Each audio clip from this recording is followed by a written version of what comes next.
እኔ አምላክ ነኝ አምልክ ብሎ ለሙሐመድ ያለበት አንድ የቁርአን ክፍል አለ። የለም አምጡ።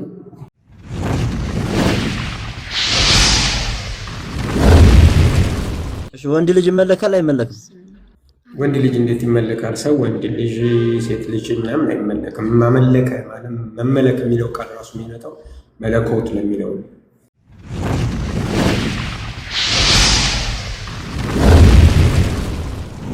በራሴ አንዳች ነገር አይቻለኝም። ለምን? የራሴን ፍቃድ ማድረግ አልፈልግምና አልሻምና ማለት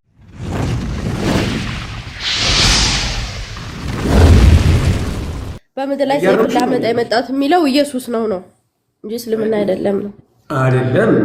ተይኝ አሁን እሱ ማቴዎስ 10:34 ብዬ እኔ ሰጥቻለሁ ጥቅስ።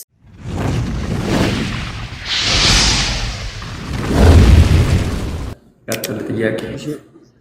እሺ ወንድ ልጅ ይመለካል አይመለክም?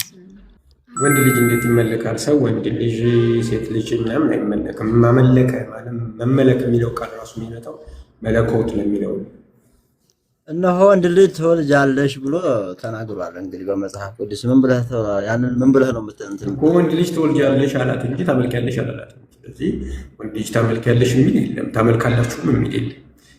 ይሄ ያን ወንድ ልጅ ማለት ያመለካል። ታዲያ ላውራ ታይቀኝ ይላል። እሺ ወንድ ልጅ ታመልካለህ የሚለው አእምሮ የት ውስጥ ነው ያለው መሰል? መጽሐፍ ቅዱስም ላይ የለም፣ ቁርአንም ላይ የለም፣ የትኛውም መጽሐፍ ላይ የለም። የሙስሊሞች አእምሮ ላይ ብቻ ነው ያለው። ይሄ ቃል የወንድ ልጅ አይመለክም። ወንድ አይመለክም። አሁን አሰማም አሁንም አእምሮ ውስጥ ያለው ብቻ ስለምታስተናግድ እንጂ እኔ ከቀድሜ ነገር ወንድ ልጅ አይመለክም ብዬ መልሼልህ አሁን መልሰህ ትጠይቀኛለህ። አየህ ችግሩ እሱ ነው። እሺ ለምን ነው የምታመልኩት ታዲያ እናንተ? እኛ ወንድ ልጅ አናመልክም አልኩህ እኮ። ሶስተኛ መልስ ያለው ጥያቄ ነው የምጠይቀው። ታመልኩታላችሁ እንጂ ካሪኮ እኮ ደስ ይበል። በቃሽ እንደዛ ብለህ አስብ። መልሱን መስማት ካልቻልኩ እንግዲህ ምንም ማለት ነው። አታመልኩትም ወንድ ልጅ? አንተ እኮ መሰለህ አልሙሂም እንደው በስነ ስርዓት ቁጭ ብለህ ራስህን ብታስበው በግድ እኛ እንደዛ እንደምናስብ በግድ እኮ ልታሳስበን ስለምትፈልግ እንጂ ምንም እንደዛ የሚባል ነገር የለም። በክርስትና አስተምህሮ ውስጥ አምላክ በሰውነት ተገለጠ፣ አምላክ ይመለካል፣ ሰውነቱ የተገለጠበት ነው ብለን ነው የምናምነው እንጂ ሰውነት ይመለካል ብሎ ያስተምራል። ሐዋርያቶች አስተምረዋል፣ ነቢያቶች እና ሐዋርያቶች ያስተምረዋል እንደዛ ብለው ስለሱ ስለ ወንድ ልጅ ለምሳሌ ስለ ወንድ ልጅ አላልኩም። አሁንም እኮ መልሰህ እዛው ነው። እንዴት አደራችሁ? አሁን ምነግርህም አትረዳም። እዛው ላይ አሁን አንተ አእምሮ ውስጥ ያለው ወንድ ልጅ የሚለው አእምሮ ውስጥ ነው ያለው። መጽሐፍ ቅዱስ የለም አልኩህ፣ ቁርአን ውስጥ የለም፣ እንደዛ ብሎ ያስተማረ የለም። አእምሮ ውስጥ ያ ነው ያለው። አንተ መቼም ልትፍቀው አትችልም። ለምን? ኦልሬዲ የሰጠህ ሌላ አካል ነው እንጂ እግዚአብሔርም ማንም አልሰጠህም። አእምሮ ውስጥ አስገብቶ ስለዚህ መልሰህ እዛው ነው። እንዴት አደራችሁ? ያ ወንዱ ልጅ እኮ አምላክ አለው። አይ አሁን በቃ ልትሰማኝ ስለማትችል በቃ አንተው ሂድና ቤትህ ወንድ ልጅ ማለት ካሉ እያልክ ራስህን ደጋግመህ ነገር በቃ ያንን ይዘህ ትኖራለህ። እኔ ሳስረዳህ ካልገባህ መልሰህ እዛው ከሆነ ምንም ትርጉም የለውም።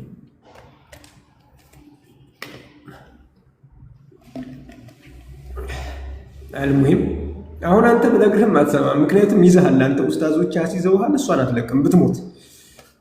ስለዚህ ችግር የለውም መብት ነው ማለት። እሺ ሀያት ይሄ ነገር እኮ ሀቅ ነገር ነው። ዮሐንስ 20:17 አምላክ እንዲያለው ተናግሯል እኮ እሱ። አሁን እሱ መቼ አወራ ነው? እኔም ነገርኩህ እኮ ያ ወንድ ልጅ ይመለካል። አድምጣ፣ ይህ አሰማም እኮ ችግሩ ያ ወንድ ልጅ ወንድ ትወልጃለሽ አላት። ሰውነት ነው። ሰውነት ደግሞ አይመለክም። ያ ሰውነት ደግሞ አምላክ አለው። እኛም እናምናለን። አንተ አይደለህም ለመጀመሪያ ጊዜ ያነበብከው፣ እኛ ስናነብ ሰምተህ ነው አንተም ያለን እንጂ መጽሐፍ ቅዱስን ይጠቃላል። 20:17 ስናነብ የነበረው እኛ ነው። አሁን ብነግርህ እኮ አትረዳም። አንተ አእምሮ ውስጥ ያለው ወንድ ልጅ የሚል ነው፣ ሌላ ነገር የለም። ስለዚህ እሱም ማውጣት መፋቅ አትችልም። እኔ ባወራህም አትሰማኝ። ስለዚህ ለሀያት ጎረምሳ ታመልካለህ። እሺ በቃ እንደስ እንዳለ በቃ እንደሱ አስብና ለምን ጎረምሳ ታመልካላችሁ? እሺ በቃ እኮ ነገርና አሁን ሌላ የቀረህ ምን መሰለህ? ሰይፍ ማንሳት። እኔ እሺ አልኩ በቃ አንተ እንደዛ ብለህ እኛ እንደሱ አይደለም ማለት ነው። በግድ ሰይፍ ካላነሳው ከሆነ ደግሞ ቀጥል።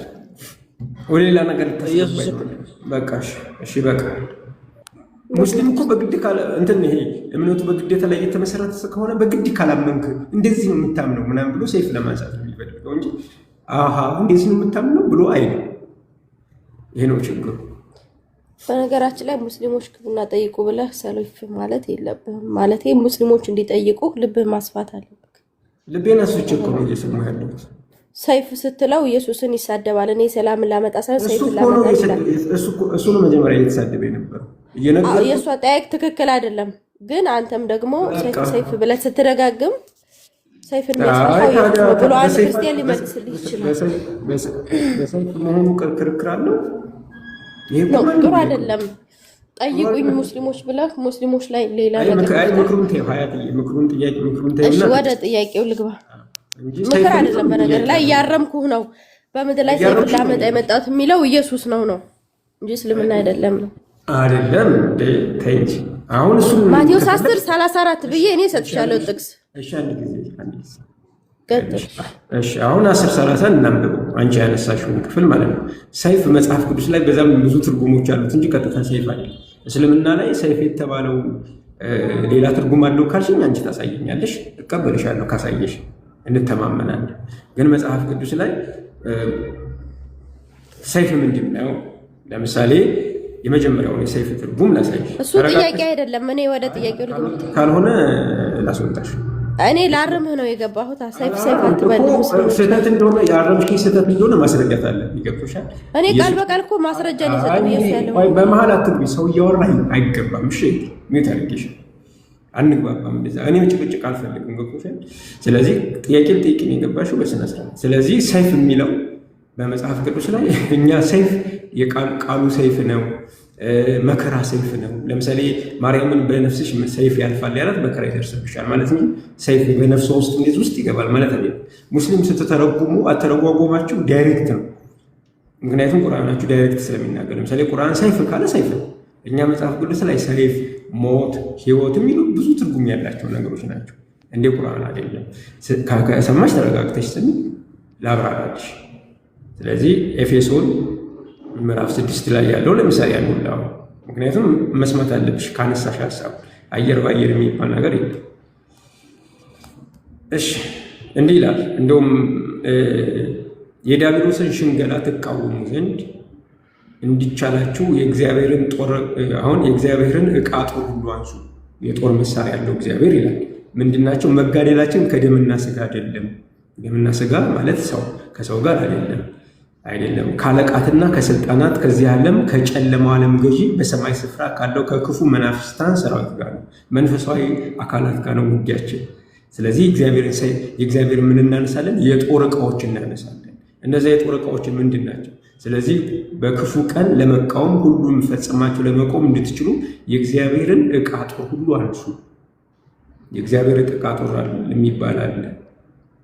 የእግዚአብሔር ዕቃ ጦር ምንድን ነው? እንግዲህ ወገባችሁን በእውነት ታጥቃችሁ።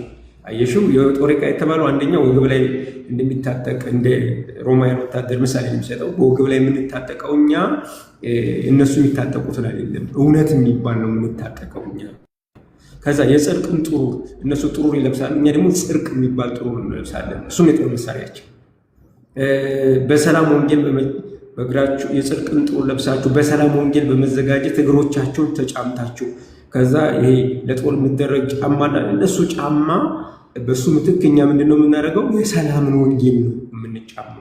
በሁሉ ላይ ጨምራችሁ የሚንበለበሉትን የክፉ ፍላጻዎች ሁሉ ልታጠፉ የምትችሉት የእምነት ጋሻችን ምንድነው? እኛ እምነት ነው የሚባለው ትርጉም ነው ራሱ።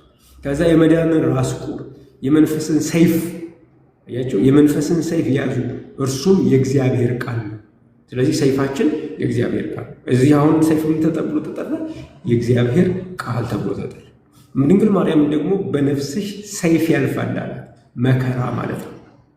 ስለዚህ ኢየሱስ ክርስቶስ ወደ ምድር ስመጣ መከራ ላመጣ ነው የመጣሁት ማለት ነው።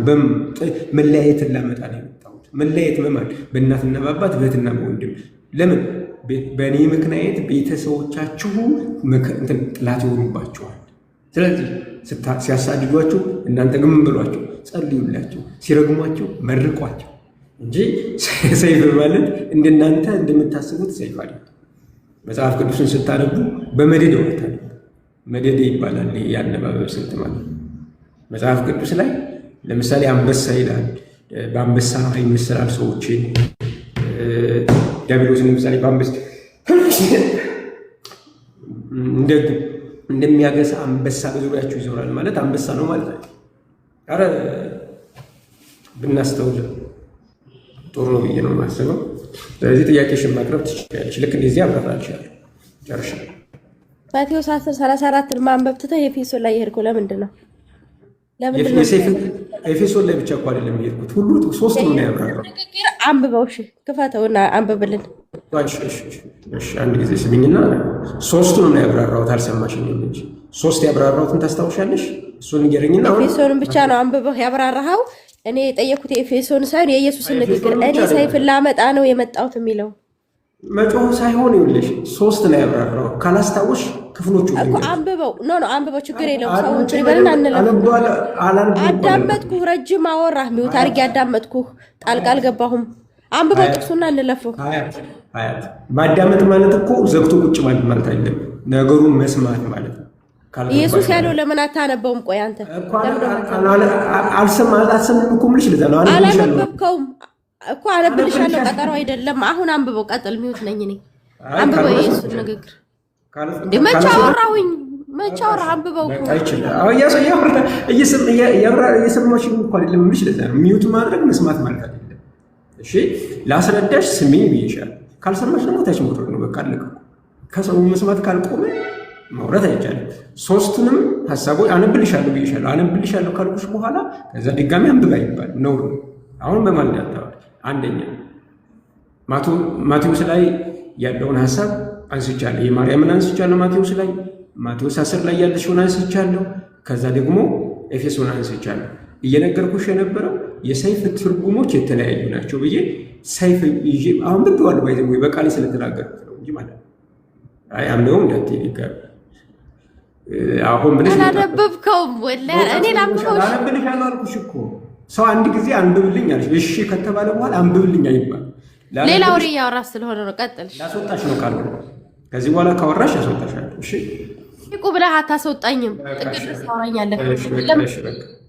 ሰው እንዴት እረፍት ያጣል?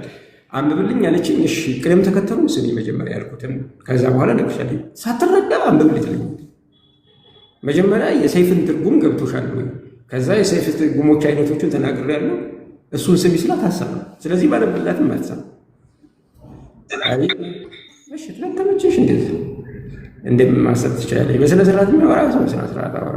ለማብራራት እስከ መጨረሻው ድረስ ጥያቄያችሁን ማቅረብ ትችላላችሁ። እስከ መጨረሻው ድረስ አነባለሁ። መስማት ካልቻላችሁ ግን መጋጨት ስለማልፈልግ ከእናንተ ጋር ታች ኮረና ያለና እስከ መጨረሻ ባይዘው ተረጋግቶ እያብራራሁለት እስከ መጨረሻ ጥያቄዎችን ማቅረብ ይችላል። ተመልከቱት። ላምብላችሁ ማቴዎስ ወንጌል ምዕራፍ 10 ከምንድን ነው የሚጀምረው ልንገራችሁ። ያው ኢየሱስ ሲናገር የተናገረበት በቀይ ይጻፋል ብሎ የለ ብዙ ጊዜ ሲያስብ ከዚህ ነው የሚጀምረው። ላምብላችሁ ሁላችሁም ስሙ። እነዚያን 12ቱን ኢየሱስ ላካቸው። ስንቱን? 12ቱን አዘዛቸው። እንዲህ አላቸው አለ በአሕዛብ ሄዳ አትሂዱ፣ ወደ ሰማርያ ከተማ አትግቡ።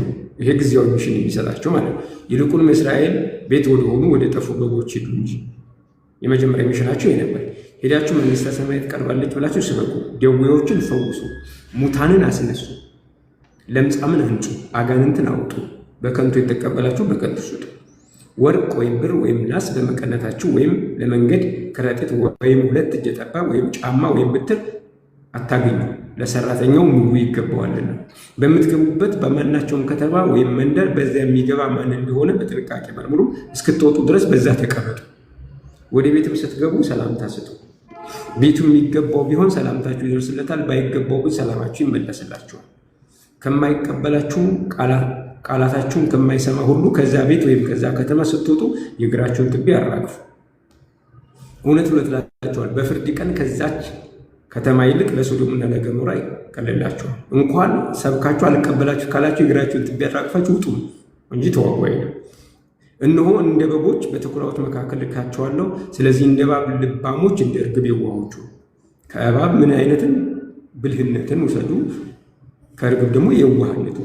ስለዚህ በተኩላ ተብለው በሚጠሩ በክፉ ሕዝቦች መካከል የዋሆቹ ደግሞ ብልሆቹ ይላል። ነገር ግን ወደ ሸንጎ አሳልፈው ይሰጧቸዋል፣ በምኩራቸው ይገርፏቸዋል። ከሰዎች ተጠበቁ፣ ለእነሱና ለአሕዛብ ምስክር እንዲሆን ስለ እኔ ወደ ገዢዎች ወደ ነገሥታት ትወሰዳላችሁ። ለ10 ነው 12 ነው እየነገራቸው ያለ። አሳልፈው ሲሰጧችሁ የምትናገሩት በዛች ሰዓት ይሰጣችኋልና እንዴት ወይም ምን እንደምትናገሩ አትጨነቁ። በእናንተ የሚናገር የአባታችሁ መንፈስ እንጂ የምትናገሩት እናንተ አይደላችሁምና። ተመልከቱ እንግዲህ ስለ 10 እየነገራቸው ነው። ወንድም ወንድሙን፣ አባት ልጁን ለሞት አሳልፎ ይሰጣል። ልጆች በወላጆቻቸው ላይ ይነሳሉ፣ ይገሏቸዋል። በሁሉም ስለ ስሜ ተመልከቱ፣ በሁሉም ስለ ስሜ የተጠላችሁ ትሆናላችሁ። እስከ መጨረሻ የሚጸና ግን እሱ ይድናል። በአንዲቱ ከተማ መከራ ቢያደርሱባችሁ ወደ ሌላይቱ ሽሹ። እውነት እላችኋለሁ የሰው ልጅ እስኪመጣ ድረስ የእስራኤልን ከተሞች አትዘልቁ። ደቀ መዝሙር ከመምህሩ ባሪያ ከጌታው አይበልጥም። ደቀ መዝሙር እንደ መምህሩ ባሪያው እንደ ጌታው መሆኑ ይበቃዋል። ባለቤቱ በኤልዘቡል ካሉት ኢየሱስም ማለት ነው በኤልዘቡል ካሉት ቤተሰቦቹንማ እንዴት አብዝቶ አይሏቸው ይደርስባቸዋል። እነዚህ እንግዲህ አትፍሯቸው። የማይገለጥ የተከደነ የማይታወቅ የተሰወረ የለም። በጨለማ የሚነግሯችሁን በብርሃን ተናገሩ፣ በጆሮ የምትሰሙትን በሰገነት ሰበኩ። ስጋን የሚገድሉትን ተመልከቱ፣ ነፍስን ግን መግደል የማይችሉትን አትፍሩ። ይልቁንም ነፍስን በስጋ በገሃነም ሊያጠፋ የሚችለውን ፍሩ። 2 ድምጦች በ10 ሳንቲም ሸጡ የለምን? ከነዚህ አንዲቱ እንኳ ያለ አባታችሁ ፈቃድ በምድር ላይ አትወድቅም። የእናንተ የራሳችሁ ጠጉር ሁሉ ተቆጠረ። እንግዲህ አትፍሩ፣ ከብዙ ድንቢጦች እናንተ ትበልጣላችሁ። ስለዚህ በሰው ፊት ለሚመሰክርኝ ሁሉ እኔ ደግሞ በሰማይ ባለው በአባቴ ፊት እመሰክርለታለሁ። በሰው ፊት የሚክደኝን ሁሉ እኔ ደግሞ በሰማይ ባለው አባቴ ፊት እክደዋለሁ። በምድር ላይ ሰላምን ለማምጣት የመጣሁ አይምሰላችሁ። አያችሁ፣ ጉዳዩን እየነገራችሁ ያለ ሰይፍን እንጂ ሰላምን ለማምጣት ለመጣሁ። ሰው ከአባቱ፣ ሴትን ልጅ ከእናቱ፣ ምራትን ከአማቷ እለይ ዘንድ መጥቻለሁ። ለሰዎቹ ቤተሰቦቹ ጠላት ይሆኑበታል። አንብቤላታለሁ እኮ መስማት ስለማትችል ነው። ለሰዎቹ ቤተሰቦቹ ጠላት ይሆኑበታል። ከኔ ይልቅ አባቱን ወይም እናቱን ለእኔ የሚወድ ለእኔ ሊሆን አይገባው። ከኔ ይልቅ ወንድሙን፣ ልጁን ወይም ሴት ልጁን የሚወድ ለእኔ ሊሆን አይገባው። መስቀሉን የማይይዝ በኋላ የማይከተለኝ ለእኔ ሊሆን አይገባው። ነፍሱን የሚያገኝ ያጠፋታል፣ ነፍሱን ስለ እኔ የሚያጠፋ ያገኛታል። እናንተን የሚቀበል እኔ ይቀበላል፣ እኔን የማይቀበል እናንተን አይቀበል። ከላይ ጀምሮ ምን እያወራቸው ነው? ስትሄዱ መከራ ይደርስባችኋል። ከአንድ ቦታ ሳትሰዷችሁ ወደ ሌላ ቦታ ሄዱ። አያችሁ፣ መልስ አትመልሱ። እግራችሁን ትበርጋችሁ አዋጡ። ምክንያቱም እኔ ወደ እናንተ ስመጣ ሰይፍን ለማምጣት ነው የመጣሁት። ምን ማለት ነው? መለያየት። በእናንተ ላይ ቤተሰቦቻችሁ ይነሱባችኋል፣ እናንተ ትሸሻላችሁ እንጂ እናንተ ሰይፍ ይዛችሁ ትዋጋላችሁ፣ ትገላላችሁ ማለት ነው። ኢየሱስ ክርስቶስ በእኔ ህይወት ሲመጣ 2 ነገር ነው በእኔ ፊት ይፈጠራል። አንደኛው ሰይፍ ይመጣል በህይወቴ። ለምሳሌ እኔ ጌታ ኢየሱስን ባገኘው ሰዓት ከቤት አስወጡት፣ አባረሩ። መኖር አልቻልኩም ከቤተሰቦች ጋር። ምን ተፈጠረ ማለት ነው? ጥል ተፈጠረ፣ ሰላም የለም ማለት ነው። ግን እኔ ሲሰርብ ይሰርባችኋል፣ አልሰርባቸው። ሲያሳድዱኝ ያሳድዳችሁ፣ አላሳድዳቸው። ይሄንን ነው ያስተማረው መጽሐፍ ቅዱስ እንጂ አንድም ሐዋርያ በዘመናት አንድም ሐዋርያ ሰይፍ አላነሳም። ሰይፍ ያነሳው እንደውም ታስታውሱ ነው ኢየሱስ ሊሞት ሲል ሰይፍ ሲያነሳ እንኳን ጆሮውን ሲቆርጠው ጆሮውን ቀጠለለት ይላል የኛ ጌታ ኢየሱስ ክርስቶስ። መሐመድስ እርጉዝ ሴት ልበሰ ተው እንጂ። አሁን ሀያት በእርግጠኝነት የለችም እዚህ። ለምን አሰማም? መስማት አትፈልግም።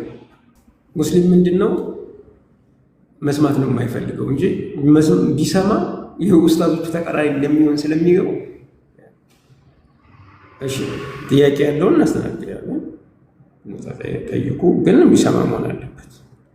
የሚሰማ መማር አገልግሎት ውስጥ መካተት፣ አብሮ ማገልገል የምትፈልጉ ማስታወቂያ እየሰራው ነበር። አብራችሁ ማገልገል የምትፈልጉ ትችላላችሁ መምጣት። የንጽጽር ትምህርት መማር በአካል ተምራችሁ አገልግሎት ማገልገል የምትፈልጉ ካላችሁ ዝግጁ ነው። ጥያቄ ነበረኝ፣ ይቻላል? አዎ ጥያቄ ነበረ፣ ግን ያው የሚሰማን ነው የተቸገር ነው እንጂ መስማት ከቻልክ ተረጋግተህ የፈለግከው ጥያቄ ምን መሰለህ? ኢየሱስ አምላክ ነው እንዴ? ኢየሱስ ክርስቶስ መጽሐፍ ቅዱስ እንደሚናገር አምላክም ሰው ነው። በጣም ጥሩ። እሺ እስቲ መጽሐፍ ቅዱስ ላይ እኔ አምላክ ነኝ አምልኩኝ ያለበትን እስቲ አንድ ታሳይኛለህ? ኦኬ፣ የቃል በቃል ጥያቄ ነው የምትጠይቀኝ? አዎ የቃል በቃል። ኦኬ፣ ስለዚህ ወርድ ባይ ወርድ ስለሆነ ይሄ ፋላሲ ነው። ጥያቄ ላይ ወርድ ባይ ወርድ ፋላሲ ይባላል። ቃል በቃል ነገሩ እኔ የምፈልገው አረፍተ ነገር ከሌለ አይደለም ማለት ነው ብሎ መጠየቅ ይሄ ፋላሲ ነው። ጥያቄ ስህተት ነው ማለት ነው። አይ ትክክል ነው ብለህ የምታስብ ከሆነ እኔ ተመሳሳይ ጥያቄ ልጠይቅህና እሱ ከመለስክ እኔም እመልስልሃለሁ። ምክንያቱም የተሳሳተ ጥያቄ ወደዛ ከመሄዳችን የኔን መልሰህ ነው ከዛ በኋላ ጥያቄ ስህተት ነው እያልኩ መልስልሃለሁ። አሁን እንደዛ ልልህ የቻልኩት ከምን አንጻር ነው? እሰማለሁ ብሎኝ አድምጠኛ ሰማሁህ። አልሰማኝም። እሺ ልስማህ፣ ቀጥልሽ። አልሰማኝም ማለት እኮ ድምፄን አይደለም ሀሳቡን አልሰማኝም። ከሰማህ ድገምልኝ ምን እያልኩ እንደነበር። ቃል በቃል ፋላሲ ነው እያልክ ያለዋ አይደለም ብለህ ነው? ዋና ፖይንት እሱ ነው። እሺ አይደለም ብለህ ነው የምታስበው? እሱ እነ ሙሴ አብርሃም ተብሏል እኮ አይደል እንዴ? አምላክ ተብሏል አልተባለም? አላነበብከውም ማለት ነው መጽሐፍ እኔን መጽሐፌ ጠይቀኝ፣ ችግር የለም። አሁን አንተ አላነበብከውም ብለህ ስለምታስብ አንተ እንኳን እሱን ቀርቶ ቁርአንንም ነው መደበቅ ማለት ጥያቄው አሁን መልስ የለውም ነው የዚህኛው አሁን የጠየቅኩህ ጥያቄ ስህተት ነው እንጂ መልስ የለውም ማለት ነው። ጥያቄ ስህተት ነው። ጥያቄው ልኩ ሁለት ነገር ጥያቄ ስህተት ነው አይደለም ካልከኝ አላውቀውም ይቻላል እኮ ብራዘር። አላውቀውም የሚለውን ነገር አንዳንዴ ልመዱ ክርስቲያኖች። አሁን አንተ የራስን ሚዛን እኔ ጥያቄ ስህተት ነው ስልህ አልተቀበልከኝም። ጥያቄው ስህተት አለመሆኑን አንተ አስረዳኝና እኔ ጥያቄ ልጠይቅህ። እስኪ ተመሳሳይ ጥያቄ ልጠይቅህና ካልመለስክ ግን አንተም ጥያቄ ጠይቀው ስህተት ነው ማለት ነው። አሁን አንተ ወደ አንተ የሚመጣ አትፈልግም የተሳሳተ ጥያቄ ስለሆነ እኔ ላይ ሲሆን ግን ሳትመልስልኝ አሁን ወደ እኔ እንድትመጣ ልስቀጥል። ጥያቄ ስህተት ስለሆነ ማስረጃ ነው ወደ አንተ እየመጣ ስህተቱ። እስቲ ንገረኝ፣ ምኑ ነው ስህተቱ? የለም ባጭሩ የለም ብትለኝ እኮ አምናለሁ። የቃል በቃል ይሄንን ጥያቄ እኮ እኔን ነው የምጠይቅ። ይሄው ጥያቄ ራሱ ቁርአን ውስጥ የለም። እኔ አምላክ ነኝ አምልክ ብሎ ለሙሐመድ ያለበት አንድ ቁርአን ክፍል አለ። የለም ለሙሐመድ አመጣለሁ። እኔ አሁን በነገራችን ላይ ምን መሰለህ ፎሎወርስ አዲስ ስለሆነ ላላሳየህ እችላለሁ እንጂ አመጣልሃለሁ። እኔ ከፍትልሃለሁ ቁጥሩን ነገር እሺ ክፈትልኝ። ለሙሐመድ ነው ያልኩት። ለሙሐመድ እኔ አምላክ ኢነኒ አነላህ አይልም ሳይሆን ይላል። ሚላውን እኮ ነው እየነገርኩህ። ቁጥሩን ነገር ይሄው ቁርአን አለ። ቁጥሩን ነገር የኮንሲስታንት ችግር እኮ ነው ያለባችሁ። ሰማኝ አንተ ቆይ ፖለቲካ አትስራ። እኔ አሁን ምን እንደሆነ ታውቃለህ? እንትኑን ላብላበጣለህ ወይ ቁጥሩን ንገረኝ ወይ ደግሞ ጥያቄ ስህተት መሆኑን አለመሆኑን አስረዳኝ። ካልሆነ ደግሞ ጊዜ አትፍጭ። በቃ መጫጫ አያስፈልግም። ቁጥሩን እንትኑን ላልነግርህ እችላለሁ። ትሰማኛለህ? ይሰማሃል እኮ ካልነገርክ ይሰማሃል? አንብቤ ያለው አልክ እኮ ማንበብ ከቻልክ እየነገርኩህ እኮ ነው። በቃል ነው። አሁን በነግርህም ማውጣት አልችልም እዚህ ጋር አልኩህ። ቁርአን ጥቅሱን ደግሞ በስርዓቱ አላውቀውም፣ ግን ቁርአን አይሆነ አውቀዋለሁ እያልኩህ ነው። አለ እያልኩህ ነው። አንተ ግን የለም አልከኝ እኮ በግልጽ ጥያቄው ስህተት ነው አልከኝ። እኔ ግን ስህተት አይደለም ጥያቄ ብራዘር እኮ ጥያቄ ስህተት መሆኑን እኮ እያስረዳሁ ነው። አንተን ጥያቄ አይደለም ስህተት አይደለም አልኩህ። የኔን ግን ስህተት ነው ብለህ ነው መልስ ስታጣ መልስ ስህተት ነው ያልኩህ። ወርድ ባይ ወርድ ፋላሲ ካልሰማኝ እንዴት እናወራለን? ከሌለ የለም አትለኝም? ምንድን ነው? ምን ችግር አለ? የለም ኧረ ብራዘር በግድ ነው እንዴ? ጥያቄ ስህተት ነው አልኩህ። በቃ አሁን አንተን አለመቀበል እኮ መብትህ ነው። ባይዘወይ በግድ እኮ አታስቀበለኝ። ጥያቄ ስህተት ነው ካልኩ ሙሐመድ የኔ ጥያቄ ስህተት ነው ብሎ ነው የሚያስበው። እኔ ግን ሁለተኛ ጥያቄ ስህተት ነው አፌ ላይ ያለ ጥያቄ አለኝ። አይ ላስወጣህ ነው አፌ ላይ ያለውን ቢያንስ አረፍተ ነገር ልጨርስ። ቀጥል በቃ ወደ ጉዳዩ ቀጥል። እየሰማሁህ ነው እያወራህ እየሰማሁህ ነው። ይኸው ወንድም እኔ ጥያቄ ስህተት ነው ብያለሁ። አይ ትክክል ነው ካልክ አንተ ትክክል ነው ብለህ ታምናለህ፣ እኔ ስህተት ነው ብዬ አምናለሁ። ስለዚህ ያን ስህተት ነው ያልኩን ጥያቄ ስጠይቅህ አላውቀውም አልክ አንተ። ካላወቀው አላወቀውም፣ ሌላ ጊዜ ስታውቅ ትመልስልኛለህ። ለምን ትጮኻለህ? አንድም ቦታ እኔ ደግሞ ቁርአን እስከነበርኩ ድረስ አንድም ቦታ ሙሐመድን አላህ እኔ አላህ ነኝ እኔን አምልከኝ ብሎት አያውቅም። ካለ መምጣት በቃ ጨረስክ። ጥቅሱን አላውቀውም ስላልኩህ ነው እንደዚህ ብዙ ያወራኸው። እኔ እኮ ነገርኩህ እኮ አንተ ስማኝ። አንተ ኢነኒ አነላሁ ላኢላሃ ኢላ ሁወ አነ ፈዕቡድኒ ይላል አይደለ? ቁርአናዊ አንተ አታውቀውም እኮ አሁን ክፈትና አምጣው ብለህ አታውቀውም። ወከፍተዋለሁ። ለምን አልከፍትም? ቁጥሩን እኮ ነገርኩህ እኮ ጥቅሱን አላውቀውም አልኩህ። አንተ ግን ስህተት ነው አልከኝ። መልስህ አንተ ራሱ አታውቀውም አይደል እንዴ? እኔ የፈጣሪ ስሞችን አንዴ ግልጽ አድርግልኝ እስቲ። ሰሞኑ ቱታ ምን አይነት ስሞች ናቸው እነዚህ የተጠቀሱት ስሞች? መጽሐፍ ቅዱስ ላይ አንብቤያቸዋለሁ። እስቲ አብራራ ስለነዚህ እንትኖች። የጸሎት መጽሐፍ ነው የምትሉት አይደለ? አራት ጮቆይ እስቲ ተረጋግተህ ማውራት አትችልም? እችላለሁ። በቃ ጎበዝ። የትኛው የመጽሐፍ ቅዱስ ክፍል ላይ ነው እነዛ ስሞች አሉት? አለ አልኩህ። በቃ አውጣ። ታውቋል ውስጥ ያውቋል። የለም ካለ አምጣ እናሳየኝ። እንዴ ምን ሆነ ነው? የለም መሸምጠጥ እኮ ትችላለህ። አንተ ውሽ መሸምጥቼ ከሆነ 60 ምናምን ሰው አለ። አጋልጠኝ እኮ አታውቀውም፣ አትነግረኝም። አላውቀውም ትችላለህ። የሌለ ነገር እንዴት አድርጌ ላሳየህ? አንተ እኮ ህሊናህን እኮ እራሱ እንደ አንተ ያለውን ነገር እኮ ነው እኮ አምጣ እናሳየኝ። መልስም አትሰጥም። አየህ፣ መልስም ስህተት ነው ትላለህ። አንዳንዶቹን ስህተት ነው ትላለህ። የጮክ መጮህ ነው መቀሳ። ካለ አምጣ፣ ከሌለ ውጣ። በቃ ካለ አምጣው። የሌለ ነገር ከየት አምጥቼ ልስጥህ? ምዕራፍ 5 አንቀጽ 30 ላይ ያለውን ማብራሪያ እሺ እፈልጋለሁ። ቶሎ በል አውጣና መጀመሪያ ስሙ አይደለም። አየህ፣ መልስ የለህም። አየህ፣ በቃ ብያለሁ እኮ መጀመሪያ። በቃ ጎበዝ። ዮሐንስ ወንጌል ምዕራፍ 5 አንቀጽ 30 ላይ ያለውን እኔ ከራሴ አንዳችም ላደርግ አይቻለኝም፣ እንዳነበብኩ እናገራለሁ፣ ፍርዴም ቅን ነው፣ የላከኝን ፍቃድን እንጂ ፍቃዴን አልሻምና ያለውን እፈልጋለሁ። ኢየሱስ አምላክ ከሚለው ጋር አይጋጭም፣ ይላተማል ከመጋጨትም። ብራዘር እስቲ አብራራው ይሄን። ይኸውልህ አሁን አንተ ምን መሰለህ፣ ትንሽ የሀሳብ ችግር አለ። ከአንዱ ወደ አንዱ ቅጡን አታውቅም እኮ ነው። ብለህ ነው የምታወራው። መጽሐፍ ቅዱሳችሁ ነው። ምን እናድርገው? መጽሐፍህ እኮ ነው። ረጌታዊ እንደዚህ ያለው ተፈጥሮ በመሳቅ አትደበቅ። መልስ ነው እኔ እየጠበቅኩ ያለሁት መልስ ብቻ። እየሳቅ አትደበቅ። ምንም መልስ የለህም እኮ። እሺ መልስ ስጠኛ። ያው ነው። እሺ የቅድሞቹን ስህተት ነው አልከኝ። ይህም መልስ ይህም ስህተት ነው። እሺ ይህም ስህተት ነው። ኧረ እባክህ ስማኝ። እንዴት አድርጌ ላውራሽ? እንዲህ እኮ ነው። ይኸው እየጠበቅኩህ እኮ ነው። ስንት ሰዓት አወራህ? ይኸው ዝም አልኩኝ እኮ። በቃ አውራሽ ስንጨርስ አውራ እኮ። ዮሐንስ ወንጌል ምዕራፍ 5 አንቀጽ 30 ላይ ያለውን ማብራሪያ እፈልጋለሁ እያልኩህ ነው። መልስ ስጠኝ።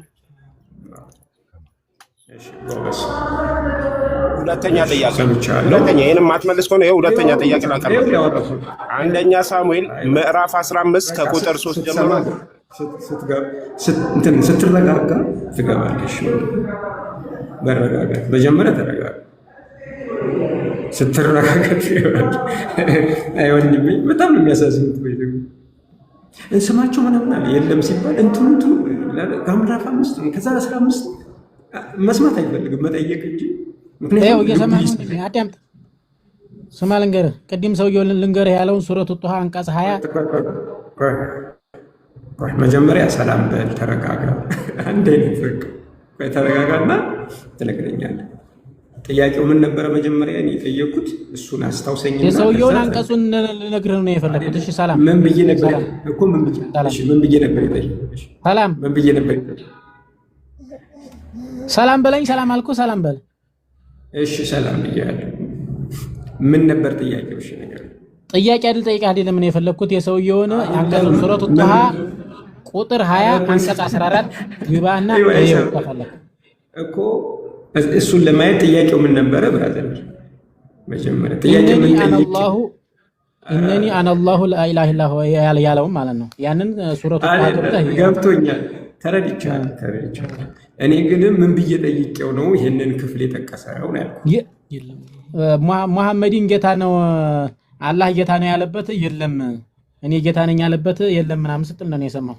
በመካከል ላይ ነው እንደሱ አይደለም ያልኩት። እሺ ማድመጥ እኮ በጣም ጥሩ ነው። እንድንግባባ ማድመጥ ነው። እኔ አላህ ከኔ ሌላ አምላክ የለም ብሎ ለሙሐመድ ቀጥታ ያለበትን ያልኩት ይሄ ለሙሳ ነው እንጂ ለሙሐመድ አይደለም። ስለዚህ ለሙሐመድ እኔ አምላክ ነኝ አምልከኝ ያለበትን አንድ ክፍል አምጣ ነው ያልኩት። እሺ ብራዘር፣ እኔ 2014 አስታውሳለሁ። ለሙሳ እንጂ ለሙሐመድ አይደለም ያለው። ማን ብሎ ለሙሐመድ እኮ ነው ለሙሳ ነው እንደቀጣ ሙሳ ለሙሳ እኮ አይደለም። ሙሳ እያናገረ ያለው እኮ መሐመድን እንጂ ሙሳን አይደለም እኮ እያናገረ ያለው። ለሙሳ ያለው ነው የተናገረው እንጂ ለሙሐመድ አይደለም። ለሙሐመድ እኔ አምላክ ነኝ አምልከኝ አላለው መሐመድ፣ ሙሳን ነው የተናገረው። ሙሳን ነው የተናገረው እኮ በቁርአን ውስጥ ቁርአንን በመሐመድ አማካኝነት እኮ ነው አይደል? እንደ ቁርአን ጅብሪል ለመሐመድ ያስተማራቸው ነው አይደል? እንደ ተዛ በኋላ ስለሆነ ለሙሳ እንጂ ለሙሐመድ አላለው እኮ ነው የሚያልኩት እኮ የቃል በቃል ጥያቄ አይደለም ብራዘር ኑርዬ። ጥያቄው የቃል በቃል ጥያቄ ነው። ምክንያቱም ቃል በቃል ጥያቄ ስለሆነ ቃል በቃል ለሙሐመድ አላህ እኔን አምልከኝ ብሎ ሙሐመድን ያለበት ቃል በቃል ነው የጠየቁት እንጂ ለሙሳ ማለቱን ይማቃል። ጥያቄው መስማት ይጠይቃል። የቃል በቃል ጥያቄ አይደል? ገብቶኛል እኮ ሐሳብ አልተረዳሁም እኮ አሁን አንተ ይሄንን ቁርአን የወረደው ለሙሳ ነው እንዴ? እሺ እኔ ቁርአን የወረደበት ለሙሳ ነው አላልኩም እኮ ብራዘር እኮ ለሙሳ ካልሆነ ታያለ መሐመድ ነው ያለው። እኔ አላህ ነኝ ያለው እኮ እኔ አላህ ነኝ እኔን አምልከኝ ብሎ ለሙሐመድ አልነገረውም። ለሙሳ ሲነገረውን ነው ለሙሐመድ የነገረው። ለምሳሌ ነገር ተረጋግተህ ከሰማህ ያማ ኮፒ ነው እያልክ እኮ ነው አሁን አንተ ያለው እኮ እንጂ አሰማኝ ላስረዳህ ስል እኮ ነው ራሱ አሰማኝ። አንድ ጊዜ ስማኝ ላስረዳህ አልኩ። ለምሳሌ ለአማኑኤል እንዲህ አልኩት ኑሩን እኮ እኔ አምላክህ ነኝ አምልከኝ ብዬው ነበር ብዬ ነገርኩት። ለማን? ለአማኑኤል። ግን አማኑኤል እኔ አምላክህ ነኝ ብዬዋለሁ አላልኩትም። ያልኩት ለኑሩ እኔ አምላክህ ነኝ ብዬዋለሁ ነው እንጂ ያለው ሙሐመድን እኔ አምላክህ ነኝ አምልከኝ ብሎ ሙሐመድን ትእዛዝ አላዘዘም። እኔ ለኑሩ አምላክህ ነኝ ብዬ አዝዤዋለሁ ብሎ ለአማኑኤል እንደመናገር ነው። ስለዚህ ለሙሐመድ ምን አለው አላህ? ሙሳን እኔ አምላክ ነኝ አምልከኝ ብዬዋለሁ ብሎ ለሙሐመድ ነገረው እንጂ ሙሐመድን ራሱ እኔ አምላክ ነኝ አምልከኝ አላለውም። ሁለቱ ይለያያሉ ብራዘር። ሰከን ብለህ ስማ። እሺ ሰምቻለሁ፣ ግን ለምን ሰውየውን አስወጣኸው? እያወራህ ለምን ታስወርደዋለህ? ልጁ እኮ እየሰማ አይደለም። ቢያንስ ያንተን ያህል እንኳን እየሰማን ነበር። ዮሐንስ ወንጌል ምዕራፍ 5 አለ ከሱ ወጣ የእንትን ስሞች የእግዚአብሔር ስሞች አለ ቁጥሩን ንገረኝ ስለው ዘሎ ምዕራፍ 5 ገባ። ከምዕራፍ 5 ወደ ምዕራፍ 15 ገባ። ይሄው ስም አወራ እሰማሃለሁ ብዬው አውርቶ ሁለተኛ ጥያቄ ሶስተኛ ጥያቄ ይቀጥላል። ስለዚህ እንደዚህ ያለ ሰው ጋር ማውራት በጣም ከባድ፣ ቢያንስ ቢረጋጋ ምን አለበት? ማንኛውም ተረጋግቶ የሚያወራ ከሆነ አስገባው አውሩ። አንተ ያመክ እሱ እንትን እያለ ነው እንጂ አንተም ለምሳሌ እየሳክ ከሆነ እያፌዝክ ከሆነ እሱም እንደዚህ የሚል ከሆነ ልትግባባቸው። በቃ ወደ መልሱ ግባልኝና ያለፈው እንግዲህ አልፏልሽ። እኔም ስተተኛ ከሆንኩኝ ይቅርታ ጠይቄያለሁ። ኦኬ ጥያቄ ዮሐንስ ወንጌል ምዕራፍ 5 ላይ ያለው ነው አይደል? ምዕራፍ 5 ቁጥር 30። ኦኬ ጥያቄ ምንድን ነው? ጥያቄው ግልጽ አድርግልኝ። ጥያቄው ግልጽ አልሆነልህም?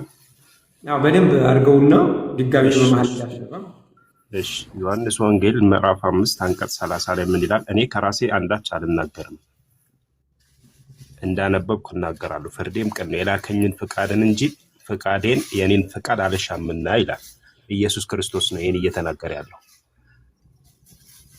እስቲ ይሄ ምን ማለት ነው? ጥያቄው ምንድነው? አምላክ እንዳለው ነው እዚህ ጋር የሚያመላክተው። ኢየሱስ ክርስቶስ ራሱ አምላክ ሳይሆን አምላክ እንዳለው ከራሱ ምንም ማድረግ እንደማይችል ገባ?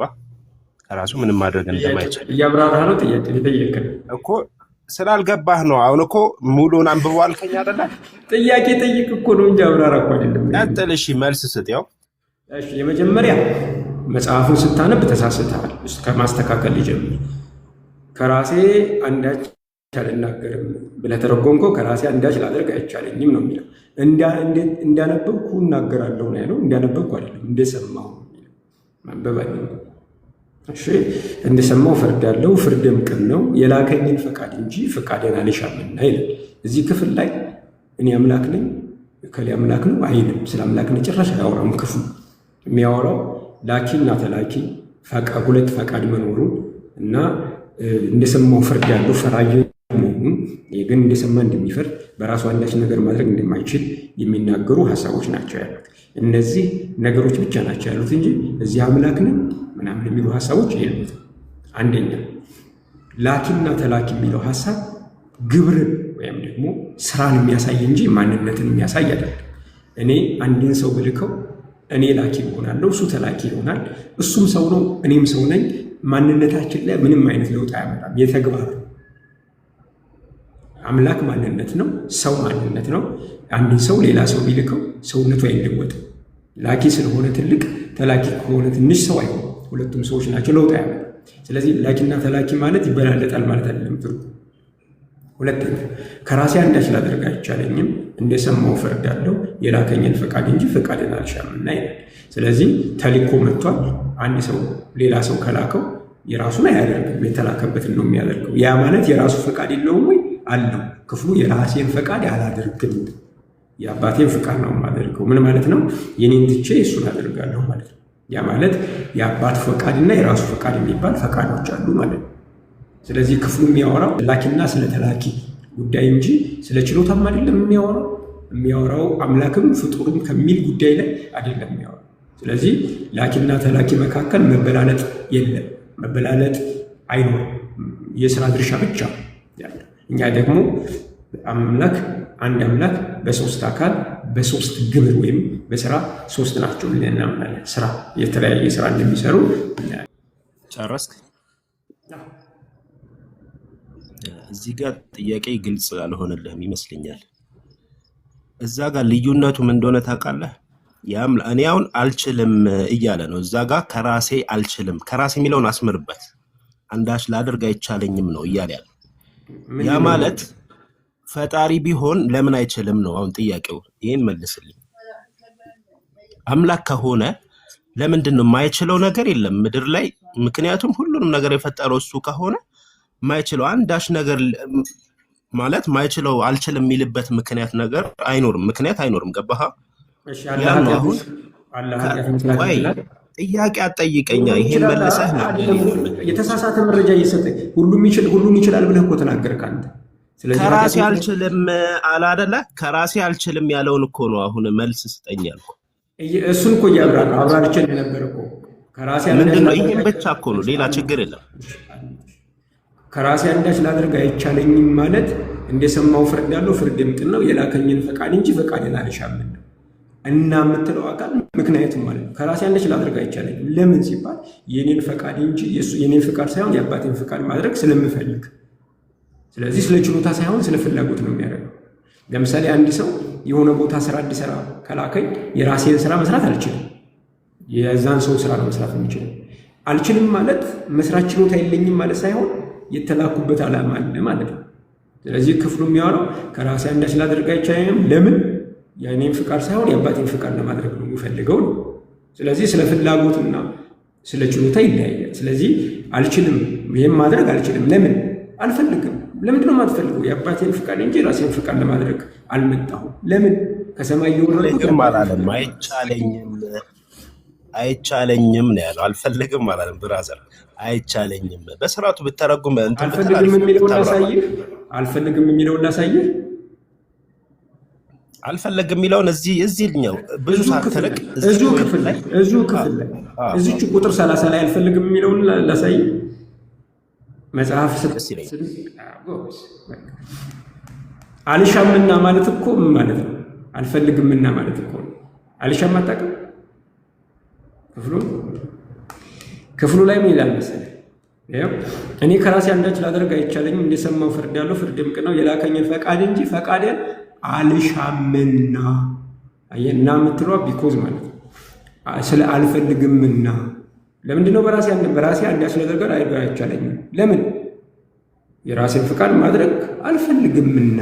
አየህ አልሻምና ማለት አማርኛ አልፈልግምና። እንግሊዝኛውንም ማንበብ ይችላል። መሻት የምትለዋን ቃል ካልገባህ ማለት ነው። I can own my own self doing nothing as here I judge and my judgment is just because I seek not my የራሴን አልፈልግም። የራሴን አልፈልግም but the will of the father which has sent him። ስለዚህ አልፈልግም ምለው ሴክ ኖት አልሻምና ማለት እሱ ቢኮዝ ይላል። ከራሴ አንዳች ላደርግ አይቻልም። ለምን ችሎታ የለም? አይ አይደለም እና አልፈልግም። አየው መጽሐፍ ቅዱስ እንደዚህ ነው የሚነበው። አገኘው አሁን አብዲ አልፈልግም የሚለው እሺ ግልጽ አልሆነልኝም። ያው ማብራሪያው ብዙም አልተዋጠልኝም። ምክንያቱም አምላክ እንዴት አልሻም የሚለው ነገር ምክንያታዊ መሆን አለበት። በቃ ምክንያቱ ምንድን ነው የሚለው ነገር ራሱ ሌላ እንትን ነው። ገባ? ሌላ ጥያቄ ስለሚፈጥር ምን አለ መሰለህ ፍቃድን አልሻምና የሚለው ነገር እኔ ይሄ መልስ ነው ብዬ አላስብም በእኔ በኩል። ወደ ሁለተኛው ጥያቄ ልለፍ። አንደኛ ሳሙኤል ላይ ምዕራፍ 15 ከቁጥር 3 ወይም ከቁጥር 2 ጀምሮ እስቲ አንብብልኝ አንዴ። ክፈት። ኦኬ ሳሙኤልም ሳኦልን አለው በሕዝቤ በእስራኤል ላይ ንጉሥ እንድትሆን እቀባህ ዘንድ እግዚአብሔር ላከኝ። አሁንም የእግዚአብሔርን ድምፅ ስማ። የሠራዊት ጌታ እግዚአብሔር እንዲህ ይላል፣ እስራኤል ከግብፅ በወጣ ጊዜ አማሌቅ በመንገድ እየተቃወመ ያደረገበትን እበቀላለሁ።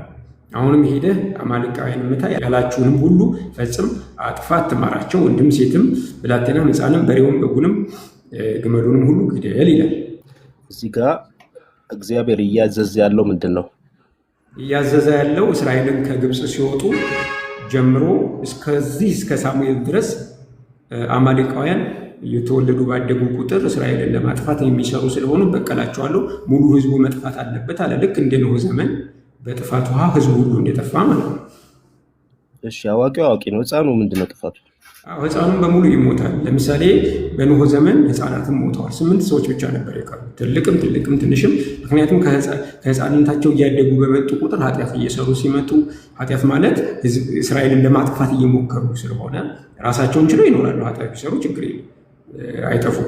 ግን እስራኤልን ለማጥፋት እየሞከሩ ስለነበረ፣ ምክንያቱም እስራኤል ደግሞ መሲሁ የሚመጣው ከዛ ስለነበረ መሲሁን መንገድ ለመዝጋት እየሞከሩ ስለነበር፣ ስለዚህ ህዝቡ ሙሉ መጥፋት አለ። ልክ እንደ ጥፋት ውሃ ማለት ነው። ቁርአንም ላይ መጽሐፍ ቅዱስም ላይ የጥፋት ውሃ ላይ 8 ሰዎች 7 ሰዎች በቁጥር ላይ ይችላል ሲሆን ነው። አሁን ይቅርታ አድርገኝ። መቅሰፍት አለ። ቅጣት እኮ ነው። መቅሰፍት እኮ ቅጣት እኮ ይሄ ፍርድ ነው። ፍርድ እኮ ነው። መቅሰፍትና ህግ ይለያያል። አሁን ለምሳሌ አጥፋ እየተባለና መቅሰፍት ይለያያል። መቅሰፍት ሲሆን አንድ ላይ ጥቅል ላይ የሆነ ነገር ሲመጣ እንስሳውም ህፃኑም ምኑም ሽማግሌውም ሴቶችን አንድ ላይ ሊያጠፋ ይችላል። መቅሰፍት ነው ያለህ ማን ነው እኮ? ይሄ መቅሰፍት አይደለም። ለምንድን ነው ህፃን ልጅ የሚገደለው እኮ ነው የምልህ። ሰማኛ ተላድምት እንዴ እኔ ያለው እንደምመልስ መቅሰፍት አይደለም። በቁርአንም በመጽሐፍ ቅዱስም ላይ ቅጣት እንጂ መቅሰፍት አይደለም። መቅሰፍትና ቅጣት ላይ እሺ፣ እግዚአብሔር ምን አለ? ህዝቡን አጠፋለሁ አላጠፋ። እዚህም ደግሞ አማሌቃውያን መጥፋት አለባቸው አለ፣ ይጥፋል። በቃ ይሄን ያለ ይሄም ቁርአን ላይ ያለ ባይዘው ወይ ቁርአን ላይ ላምብልህ ይሄንን ሐሳብ ወደ ቁርአኑ ሳትሄድ ይመልስ። ወደ ቁርአን አትመለስኩልህ እኮ አልመለስከውም። በቃ ካልመለስኩ ምንድነው ተፋቱ አልኩህ እኮ አብዲ ካልመለስኩ አለመቀበል ማለት ነው። ወዲህ ምን ብዬ መልሽ ይልሃለሁ? አለመቀበል ሳይሆን መልስ መስጠትና አለመቀበል። እንዴ እኔ መልስ ሰታኝና ነው የሚቀበል። መልስ ሰታኝ። ህፃናት ምንድነው ጥፋቱ ነው? ህፃኑ ምን አጥፍቶ ነው የሚቀጣው? እንስሳውስ ምን አድርጎ ነው እዛ ጋር የሚሞተው? በቃ አሁን እኮ መለስኩልህ። ምን ብዬ መለስኩልህ? ህፃናቶቹም ቢሆን እያደጉ ሲመጡ እስራኤልን ለማጥፋት ነው የሚሄዱ።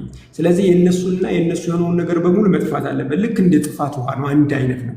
በጥፋት ውሃትም ኃጢአት በመስራታቸው ምክንያት አጠፋቸው፣ ይህንንም በዚህ ምክንያት አጠፋቸው። ይሄ ደግሞ ሁለቱ ቁርአንም መጽሐፍ ቅዱስም ላይ ያለ ሀሳብ ነው። መለስኩልህ። ይህን አለመቀበል መብት ነው። ማስረጃ ከፈለክ ደግሞ ማስረጃ ማሜዋ ማነው? አብዱ አንድ ጊዜ ይቅርታ፣ ቆይ ማሜ አንድ ጊዜ ቆይ። እሺ እኔን አዳምጠኝ። ተደረበ የገባህ ይቅርታ አፈውን እኮ እሺ፣ ህፃናቶቹ ሲሰርጉ እንደዛ ወንጀል ይሰራሉ ብለንታል። እንስሳቶቹ ታያሽ ምን ያውቃሉ? አሁን እነሱ የሚያውቁን ነገር የላቸው፣ ማቀል የላቸው። እንስሳቶቹ እሺ፣ እንስሳቶቹ ምን እናድርገው? እሺ እንስሳቶቹ የእነሱ ንብረት ናቸው። የእነሱ ንብረት ደግሞ በጣዖት በምናምን ያመጧቸው ናቸው። ስለዚህ እግዚአብሔር ደግሞ እስራኤል ቅዱስ ህዝብ ነው። ከቅዱስ ህዝብ ጋር እርኩስ ነገር አይገባም።